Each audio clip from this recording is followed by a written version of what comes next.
of our current legislature in Concord, the current majorities, and I'm careful to say here, this is really the work of the Democratic majority, because the Republicans have resisted this at all steps. Voters are saying enough is enough. We got to do something about spending. We have federal mandates that are, the money is running out, but the jobs that were created have to stay. We have an unfunded pension liability in trillions of dollars, a $500 million structural 2-year deficit, when the new legislature gets there in January. What do you think we ought to be doing about that? And if you're a senator, what will you be supporting to fix this problem? There's no magic wand. Yeah. And I think people know that. People know that we didn't get into this situation in the last 8 years, and we're going to wake up tomorrow morning and in 2 years we're going to have it better again. Yeah. It's not. But we've got to start somewhere, and we've got to start working back. I think one of the things that one of the things I'm sensitive to, and I should say that, is cut the budget. Just cut the budget 10%. I remember being on the town council, people would come in and say, cut the budget 10%. And when we had worked very hard to get to the budget that we had, and it's not that easy to turn around and say, oh, I'll just cut the budget 10%. It's very difficult to go back in and look. But I think, to switch that comparison, I think the town council even today is very close to the way it's administered. I question whether or not the state government is administered with that kind of intent. I think that we have to go over the state government, take a look at how we're organized, and I'll give you an example, a specific example. I did some research to check out whether or not I thought my premise was correct. And what I found was that there are 23, and again, this is just my research, I didn't ask for anybody else, 23 state departments. There are 61 agencies and commissions. Of those, virtually all of them have mission statements, which was good to see. However, when you look at it's good to see, depending on what it is and a few other things. To your point, when you look at those mission statements, and in one particular case, I found 4 mission statements of 4 organizations that were essentially the same. Well, and that it means one of a couple things. One of it is the mission statements were never thought through. They were just Xeroxed. Could be. Or we got 4 different groups of folks trying to do the same thing. And that's what I would want to take a look at. Because if that's unique to that one particular thing, that's kind of curious. So you're talking about something that in business would classically be called rationalizing. Or re-engineering. Why are we doing re-engineering? Why are we doing it? Does it need to be done? Should it be done better elsewhere? And even assuming it's done, and we want to keep doing it, do we have the right resources? Do they have the right objectives? Do they have goals, etc.? You're right on. You're right on. And that comes back to we have too many people. I've heard that expression too. We have too many people. Anybody who's, at least my experience with, and I've experienced a lot of the departments up there because of some of the work I've done, I would say the certainly most of the state employees that I've met work hard. They do work hard, and they don't work in the best of surroundings all the time either.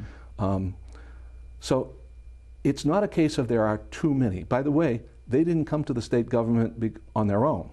It was the state government who was looking for people to hire. Yeah. So my question is, if we go through this rationalization and we find out that we don't need these particular skills, then we probably don't need either the managers or the staff. Well, you don't need the infrastructure required to provide whatever it is being provided. Right. Now, maybe those folks have some skills that can be used someplace else. And I think that's something that people who are a lot closer to the operation than I could take a look at. But I don't think you come in, again, my first impression would be not to come in because of my experience with it. You don't come in and just go, we're going to cut it, because you could cut some marrow out of that whole process. And what I want to do is make sure that we sustain the services that the state expects, people in the state expect. I think that's a fair assessment. I think what is true, if you step back from it, you just say, we can't afford it. Something has to go. Yeah. I mean, And it is, I think, a fair thing to say, okay, we ought to find out exactly what, but it has to start with the view that it's unsupportable. That's leading into one of your points was the retirement systems that we're trying to fund. Again, my experience on town council, we used to say, you know, if we don't do anything, if we offer no other services, what would our budget do? And I remember one time it'll go up 1.5%. So no matter if the town council said we are not going to increase so we're not going to pave more roads, we're not going to do anything more than what we did last year, activity-wise, our budget would still go up 1.5%. Why? Because of some of the packages that we have. We have retirements, we've got union contracts, et cetera, et cetera, et cetera. We can't go on funding to the levels that we've been funding our retirement. And I'm not talking so much about the backside of this where, you know, people say, well, so-and-so is retired at 80% of their pay or 100% of their pay or 120% of their pay. Yes, it's another some folks issue. Have gone, some of the folks do retire at 120% of their pay. I'm not arguing that. What I'm just saying is there isn't enough money to continue to pay at the levels that we've been paying. Well, I think if it was a business, you know, the argument, well, it's going to go up 1.5% would be rejected out of hand. Say, well, sorry, maybe that part is going up. Go find some savings elsewhere. And I think that's the difference between, say, a business and a government. And I'm setting aside the idea certain governments, like the federal, can make their own money. Right. But a business, you know, if the customers weren't coming in, you would have to find a way to reduce the cost or improve the quality. And let me give you an example. Offer something different. You know, you mentioned earlier about some of the folks I've been talking to, and I was talking to a businessman the other day, a fellow who owns an insurance company, and we were talking about the impact of the state budget and what it's done to his business. And he was talking about he has had to, since 2006, he has laid off he has a 9-person small business, laid off 3 of his 9-person staff. So now he's down to 6 people. And he said, you know, Dave, that has forced us to invest in information technology. Yeah, to upgrade and to do. It's forced us. It needs to force the state government to do the same thing. That's what I'm coming back to. Okay. Yeah, that's what I'm coming back to. There's a couple other issues that I think are bubbling away here also. And I want to just touch on them so that our viewers have an idea of what your views are. Because I think the fiscal thing, everybody is aware. Aware. I hope so. You know, from maybe from an overview, that we can't continue spending like this. We have to cut costs. Right. And you know, the details of, well, what do we cut? Do we cut departments? Do we cut services? Do we cut people? Do we cut suppliers? How do we make it all work? Is really the tough work that all of our representatives will have to engage. Right. And I would say that the bulk of this problem has run up in the last 4 years under the Democrat majorities, because the state budget has gone up close to 32%, if I got it right. Everybody knows that can't work.